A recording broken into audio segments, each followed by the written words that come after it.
Pois muito bem, no vídeo de hoje eu queria falar com vocês sobre ficção e não ficção que andam muito bem juntas. Essa ideia me veio porque eu estava lendo Não Vai Acontecer Aqui, do Sinclair Lewis, vencedor do Nobel. O livro é maravilhoso, eu li em um mês mais ou menos.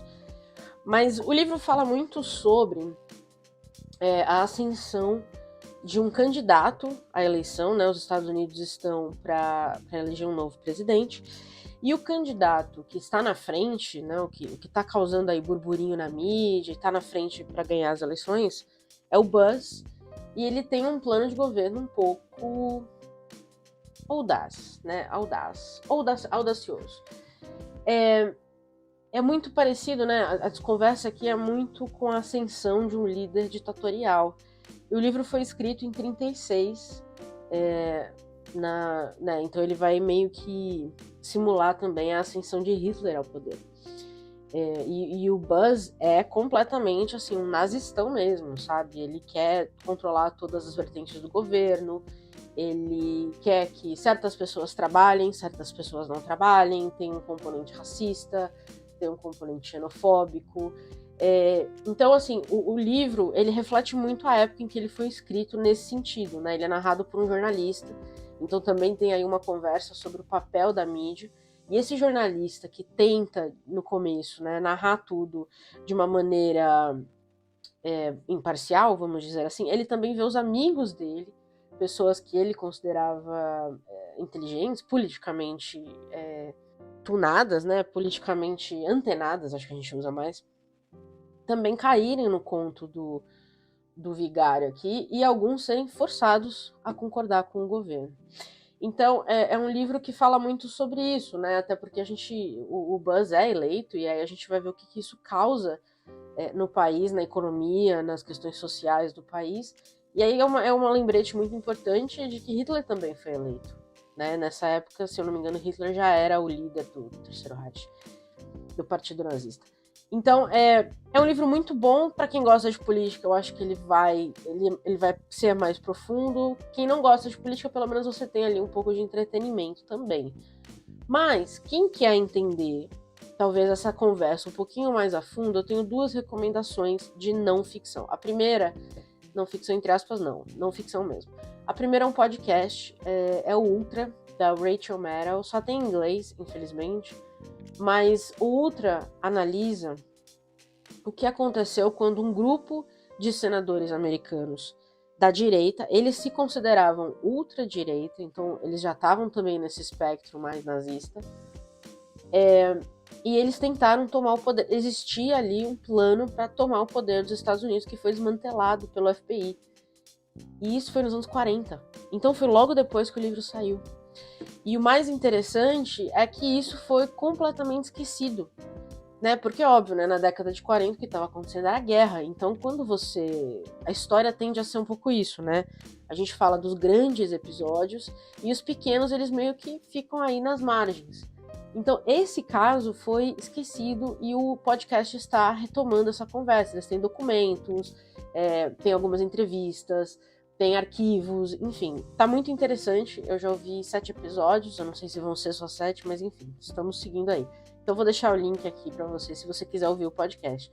Se não, um livro de não ficção que eu recomendo, que ajuda muito a entender um pouco mais isso aqui, é Como as Democracias Morrem, dos professores Levitsky e Ziblatt. Eles são professores de ciência política de Harvard, e eles estudam exatamente isso, né? O passo a passo da morte de uma democracia.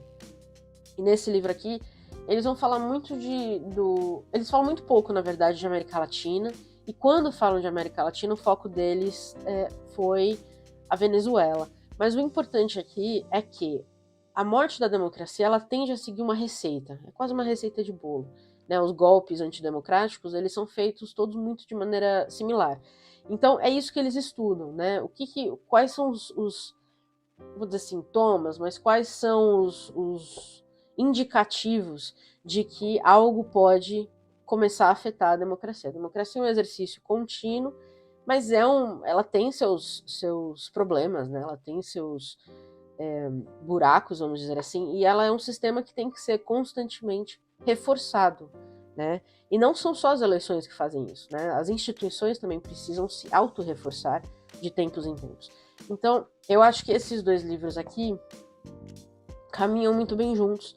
E se você gosta de política, eu acho que são 2 livros, né? Ficção e não ficção, que vão ajudar muito aí a entender melhor, principalmente a questão de governos ditatoriais. Então a ideia do vídeo veio disso aqui. Então é exatamente isso que eu vou mostrar para vocês hoje. Ficção e não ficção que andam juntinhas, fofinhas, um casalzinho fofo. Nesse caso aqui não é fofo, mas vocês entenderam.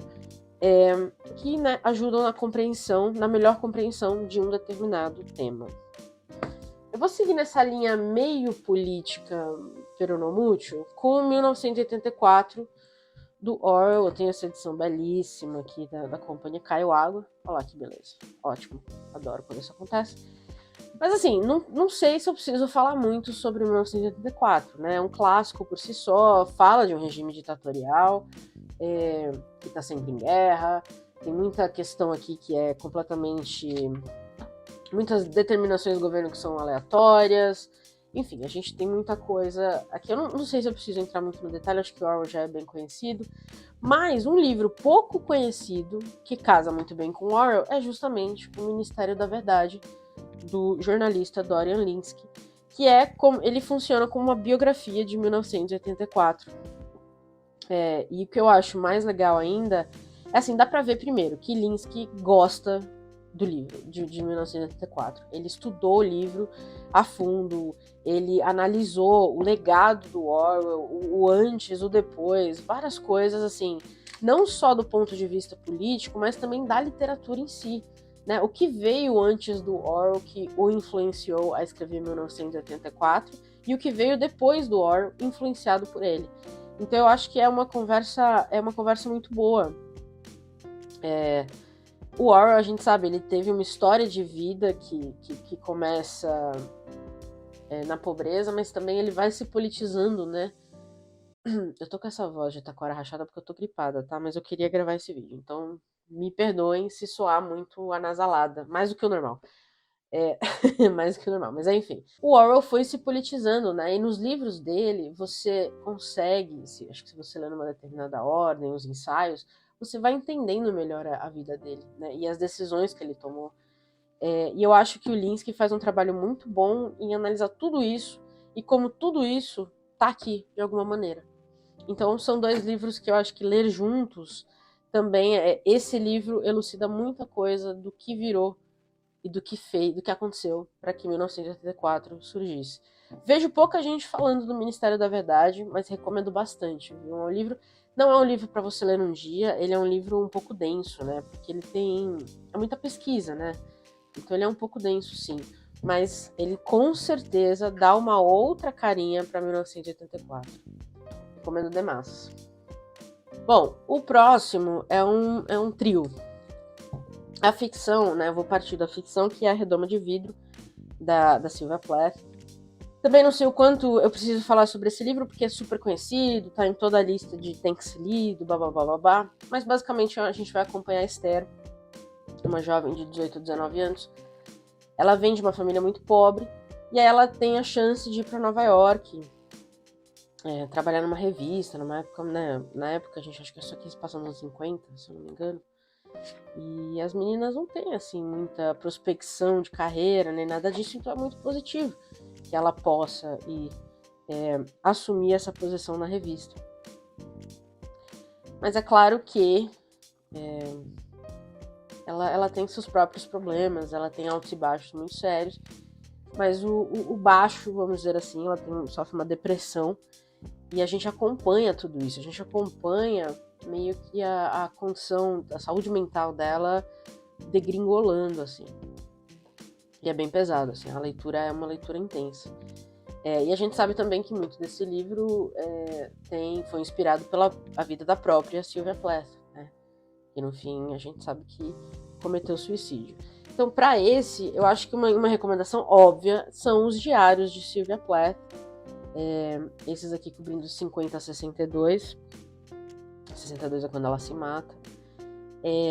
que assim, é muito doido, né? Porque eu li os diários depois de ler Redoma. E eu acho que, pessoalmente, eu gostei mais ainda dos diários. Eu acho que a organização do que a gente tem aqui é muito intensa. A escrita dela aqui, eu acho que você nunca escreve tão verdadeiramente como quando você acha que ninguém vai ler, né? Então, é muito pessoal. Ela abre muita coisa aqui. E olha que a gente sabe, os diários da Sylvia Plath foram editados, ou na verdade foram, de certa forma, destruídos pelo marido, né? O Ted Hughes. Ela e o marido tiveram enfim, um relacionamento terrível, um relacionamento muito difícil. E muitas pessoas diziam que ela acabou se matando por causa dele, em parte por causa dele. Então ele mexeu muito no que ficou dela. O espólio dela ficou para ele e dizem que ele mexeu muito e alterou muita coisa no sentido de tirar partes que falava dele. Aqui a gente tem partes, existem trechos que falam dele, do relacionamento, e dá pra ver que o relacionamento não era bom, sabe? Dá pra ver que chegou uma hora em que os dois estavam na merda, basicamente. Mas aqui, se aqui você acha denso acompanhar a saúde mental da Esther decaindo, aqui você acompanha de verdade uma mulher que se sente presa na vida. É uma coisa muito louca. A forma como ela escreve, eu acho que eu apreciei ainda mais a escrita da Sylvia Plath depois de ler os diários. Então eu recomendo muito que esses dois sejam lidos juntos, porque eu acho que dá uma dimensão nova, basicamente, a Esther. E não só isso, né? A Janet Malcolm é uma jornalista do New Yorker, e ela fez... Isso aqui é um ensaio, na verdade, que virou um livro, e eu li há muito tempo, em que ela fala sobre biografias, justamente essa questão do Ted Hughes ter mexido no conteúdo que ficou do espólio da Sylvia Plath, né? Por exemplo, tem várias biografias da Sylvia Plath por aí, acho que tem 3 ou 4, se eu não me engano.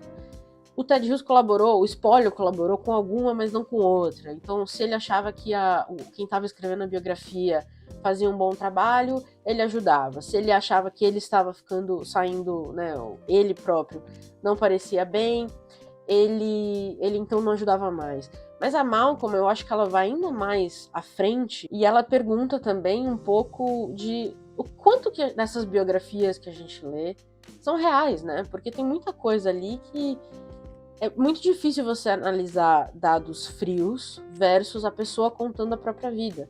Primeiro que tudo que vem da nossa memória está sujeito a estar errado, né? A gente pode lembrar as coisas, principalmente quanto mais os anos passam, de uma maneira completamente errada. Então, assim, o que delimita fato e ficção também é uma linha tênue, né? Então, eu acho essa conversa aqui também é muito boa. Então, eu queria aproveitar a chance para recomendar A Mulher Calada, da Janet Malcolm.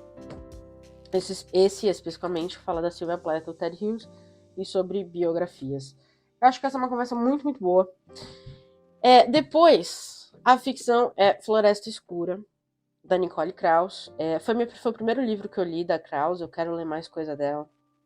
Achei muito, muito, muito bom. Uma parte desse livro vai falar de... É um livro que se trata... É uma escritora, ela vai para Israel, né? A Krauss é judia, então também tem uma conversa aí sobre o impacto dessa identidade judia, e ela vai para Israel porque ela vai escrever um livro, mas ali também ela imagina como seria se Kafka tivesse vivido em Israel, tivesse chegado em Israel. Eu conhecia muito pouco sobre Kafka, né? E aqui ela conta sobre o imbróglio, né? A bagunça que foi com o espólio dele. Ele deixou para o melhor amigo e disse que ele queria que fosse destruído. Tudo que ele escreveu, ele queria que tivesse sido destruído. Mas o amigo dele, que era na verdade também um fã do que ele escrevia, segurou o espólio e deixou para a sua secretária quando ele morreu. E aí, a secretária nunca tinha conhecido Kafka, não tinha o menor relacionamento com ele, de repente se viu dona de tudo que Kafka escreveu. E aí começou a rolar uma disputa muito maluca entre o Estado de Israel, isso anos depois, obviamente, o Estado de Israel, o Estado da Alemanha e a senhorinha que agora tinha deixado o espólio de Kafka para as filhas, né? Porque virou herança da família dela. Então a Krauss, ela meio que conta um pouco sobre isso, né? E aí ela ficcionaliza o que teria acontecido se Kafka tivesse de fato dizem que ele queria, né, chegar e viver em Israel no final da vida, mas ele acabou morrendo antes. Então ela ficcionaliza como seria se isso de fato tivesse acontecido. Enfim, eu li esse livro, eu gostei demais. Isso não é o grosso do livro, é um pedaço, mas eu tô dizendo o que me inspirou nessa escolha, né? O livro é muito bom, gostei demais. E aí eu fui atrás da história de Kafka. Eu falei, que loucura é essa? E descobri esse livro aqui, do Benjamin Balint, O Último Processo de Kafka, que fala exatamente desse imbróglio jurídico que a gente viu, rolando com tudo que aconteceu. O Balint é um jornalista israelense, e ele acompanhou esse caso durante anos e anos e anos. Ele narra aqui muita coisa, ele pesquisou muita coisa para explicar o que aconteceu. Então você tem uma melhor contextualização, né, do que aconteceu com o espólio do Kafka. O que foi isso dele deixar para o amigo dele, para o Max Brody, que depois deixou para a secretária, que depois deixou para as filhas. E aqui ele fala dos advogados, os que representavam Israel, os que representavam a Alemanha, principalmente na questão do pós-guerra, né? Que obviamente que Israel e a Alemanha estarem debatendo questões culturais era muito sensível. Então o Kafka, que não tinha nada a ver com isso, se viu no meio de um debate muito maior do que só o espólio dele. O livro é muito bom, eu acho que foi muito bem escrito e me ajudou muito a entender melhor, né, toda essa bagunça. E me fez questionar muita coisa também, né, essa questão de espólios culturais, né, a quem eles pertencem. Eles podem pertencer a uma única pessoa, porque na lei comum, a partir do momento que a família da senhora... Eu esqueci o nome dela. A família Hoff, aqui, da família Eve Hoff, se não me engano. A família Hoff recebeu os espólios, são deles. Então, passar de uma família, de uma pessoa para outra, né, como herança, é o natural. Mas a gente está falando de um grande autor que contribuiu culturalmente para 2 países que depois entraram em guerra, enfim. Não entraram em guerra, mas vocês entendem. Enfim, é uma conversa muito boa, eu acho. É uma conversa que ainda eu não tenho uma resposta, eu não sei se existe uma resposta certa. Mas esse livro definitivamente complementou muito para mim esse ponto da história da Nicole Krauss. Então, tá aqui mais uma. E por fim, acho que não sei se eu devia ter deixado o assunto mais intenso pro final, mas é o que a gente tem para hoje. Bom, precisamos falar sobre o Kevin, um dos meus livros preferidos da vida. Eu li há anos e anos e anos, e eu ainda às vezes me pego pensando em cenas desse livro. É muito, muito pesado. Eu li ele, ó, pra você ver quanto tempo faz, eu li ele antes de eu começar a marcar as coisas, olha, veja só. Mas ele basicamente, ele é narrado por cartas, né, cartas que a mãe, Eva, escreve pro marido, uma atrás da outra, em que ela conta sobre, entre outras coisas, ela fala sobre o filho deles, o Kevin. O Kevin, aí eu vou dar um pequeno spoiler aqui, então estejam avisados, mas o livro é antigo, né? Quem não leu ainda, primeiro que tá perdendo tempo. Segundo que a história já tá aí, mas o Kevin, ele um dia entrou na escola e atirou nos amigos, mas não com uma arma, ele atirou com uma flecha, né? Arco e flecha. E matou algumas crianças e, se eu não me engano, um professor. E aí, o livro todo é meio que a Eva tentando... Ela conta, né, sobre a relação dela com o filho, que nunca foi uma relação fácil ou simples. Ela também conta como tem sido viver como mãe de uma criança assassina. Ele tinha 14 anos, se eu não me engano. Depois do que acontece. Então, uma das cenas mais marcantes para mim acontece logo no começo, que ela tá no mercado e aí ela vê a mãe de uma das crianças que o filho dela matou.